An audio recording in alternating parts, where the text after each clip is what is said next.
دنیا کی بہت بڑی پریشانی ہے بھوک، ہنگر۔ 10% لوگ دنیا میں ایسے ہیں جو بنا کھانا کھائے بستر پہ جاتے ہیں۔ اکیلے ہندوستان میں قریب 19 سے 20 کروڑ لوگ ہیں جو بنا کھانا کھائے بستر پہ جاتے ہیں۔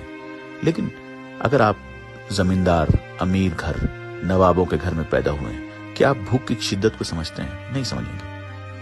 اسی لیے حکم آیا رمضان کا کہ روزہ ہمارے اوپر کمپلسری کیا گیا تاکہ ہم بھوک کی شدت کو سمجھ سکیں۔ اور جس دن ہم بھوک کی شدت کو سمجھ لیں گے، ہماری یہ کوشش رہے گی کہ کوئی بھی بھوکا پیٹ بستر پہ نہ جائے۔ جس دن ہم نے بھوک کی شدت کو سمجھ لیا، اس دن ہمارے اندر ایک کیفیت جاگے گی، ہمارے اندر ایک کسک اٹھے گی کہ ہم کھانا کھلائیں۔ کس کو؟ بھوکوں کو۔ تو کیا صرف مسلمانوں کو کھانا کھلانے کا حکم ہے؟ رمضان چونکہ کہتے ہیں کہ قرآن نازل ہوا، یہ قرآن کا مہینہ ہے، تو قرآن کے اندر میں کہیں پہ بھی طعام المسلمین نہیں آیا ہے، طعام المسکین آیا ہے، یعنی ضرورت مندوں کو کھانا کھلاؤ۔ ایسی کئی آیتیں ہیں جس کے اندر میں طعام المسکین کا ذکر ہے کہ آپ لوگوں کو کھانا کھلائیں۔ اپنے انسان کی جو سب سے بیسک نیڈ ہے اس کو پورا کرنے کا حکم ہے، صرف غریبوں کو نہیں بلکہ ہمیں تو اپنے دشمنوں کو کھانا کھلانے کا حکم ہے۔ ابھی آپ نے دیکھا ہوگا کہ فلسطین سے جو قیدی چھوٹ کے آ رہے ہیں وہ ٹھیک حالات میں ہیں۔ کیوں؟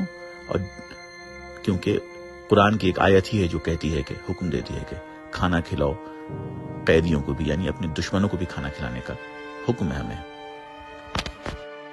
بھوکمری کی سب سے بڑی وجہ ہے غربت، تو یہاں پر حکم ہے کہ آپ اپنے پیسوں میں سے 2.5% غریبوں میں بانٹیں گے۔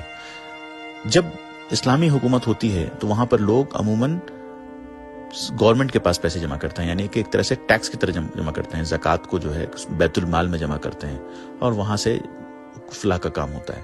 تو جو نان مسلمز ہیں وہ تو کچھ جمع نہیں کرتے تھے، تو وہاں پر کنسپٹ آیا کہ آپ کو جزیہ دینا ہے، یعنی مسلمان زکوٰۃ دے گا اور غیر مسلمان جزیہ دے گا اگر اسلامی حکومت ہے تو۔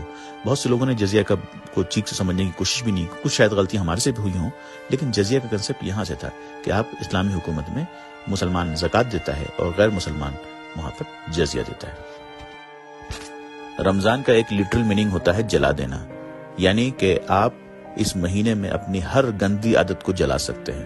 آپ کو سگریٹ، شراب، گٹکا یا کسی بھی طرح کے نشے کی عادت ہے یا کوئی بھی گندی عادت اگر آپ کو لگی ہوئی ہے، اس پہ اگر قابو پانا ہے تو یہ اس سے اچھا کوئی مہینہ نہیں ہو سکتا ہے۔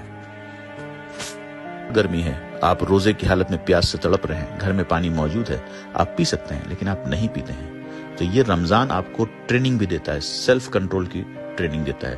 اگر کچھ الفاظ میں رمضان کو بیان کیا جائے تو کچھ اس طرح سے ہوگا کہ بھوکے کی بھوک، پیاسے کی پیاس کو سمجھنا رمضان ہے، حلال ہوتے ہوئے بھی حرام ہو جاتی ہے کچھ چیزیں، اس بات کو سمجھنا رمضان ہے۔ نفس پہ قابو، غصے پہ قید، زبان پہ تالا اور نظر کا احترام رمضان ہے۔ دولت سے محبت کے باوجود کچھ حصہ غریبوں کے نام کر دینا رمضان ہے۔ عبادت، سخاوت، انسانیت، صدقہ جب حد سے گزر جائے تو شہر رمضان ہے۔ رمضان کریم کی بہت ساری مبارکباد۔ ربکما تکذبان، تو تم اپنے پروردگار کی کون کون سی نعمت کو جھٹلاؤ گے؟